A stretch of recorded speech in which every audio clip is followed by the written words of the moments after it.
கட்டாய கல்வி உரிமை சட்டத்தின்படி தனியார் பள்ளிகளில் ஏழை மாணவர்களுக்கு 25% இடம் தர வேண்டும். ஆனால் கட்டாய கல்வி இடஒதுக்கீட்டு சட்டத்தின்படி சேர்ந்த மாணவர்களிடம் கட்டாயமாக பணம் வசூலிக்கப்பட்ட பின்பே அந்த பள்ளியில் மாணவர்கள் சேர்க்கப்படுகிறார்கள்.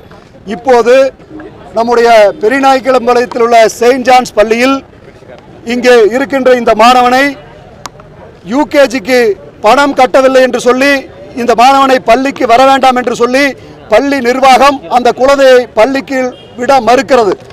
தமிழ்நாடு முழுவதும் வருடம் 1,30,000 மாணவர்களுக்கு அரசாங்கம் பணம் தருகிறது. ஆனால் அந்த பணம் வாங்கிவிட்டு அந்த பணம் வரவில்லை என்று சொல்லி இந்த மாணவர்களிடம் 30,000 50,000 என்று வசூலித்துக் கொண்டிருக்கிறார்கள் தனியார் பள்ளிகள். அரசாங்கம் வேடிக்கை பார்த்து கொண்டிருக்கிறது. தனியார் பள்ளிகளில் கட்டணம் கட்டித்தான் அந்த பள்ளியில் சேர வேண்டும் என்று சொன்னால் கட்டாய கல்வி உரிமை சட்டம் எதற்காக வருடம் கோடிக்கணக்கான பணத்தை அரசாங்கம் தனியார் பள்ளிகளுக்கு கொட்டி கொடுக்கிறது என்பது தெரியவில்லை.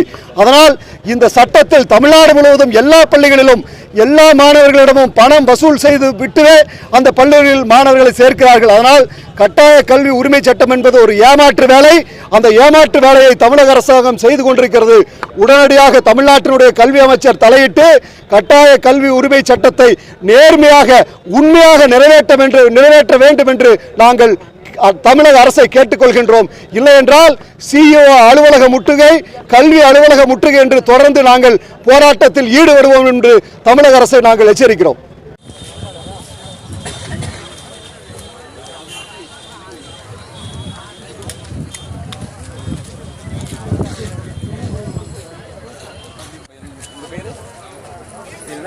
ஸ்கூலுக்கு வெளியே அனுப்பிச்சாங்க. இல்ல கட்ட சொல்றாங்க. பணம் கட்ட சொல்றாங்க. பணம் கட்ட சொல்றாங்க. Private school. இது கட்டல. ஆனா பணம் கட்ட சொல்றாங்க. அதான் அப்புறம் சரி. எவ்வளவு கட்டணுமா? அதிகமா கேக்குறாங்களா இல்ல 28,000 ரூபாய் ஒரு டேர்முக்கு 8,000 ரூபாய் வருது. சரி. அத கட்ட சொல்றாங்க. சரி அதெல்லாம் அக்செப்ட் பண்ணி தானே பிரைவேட் கான்வென்ட் தானே.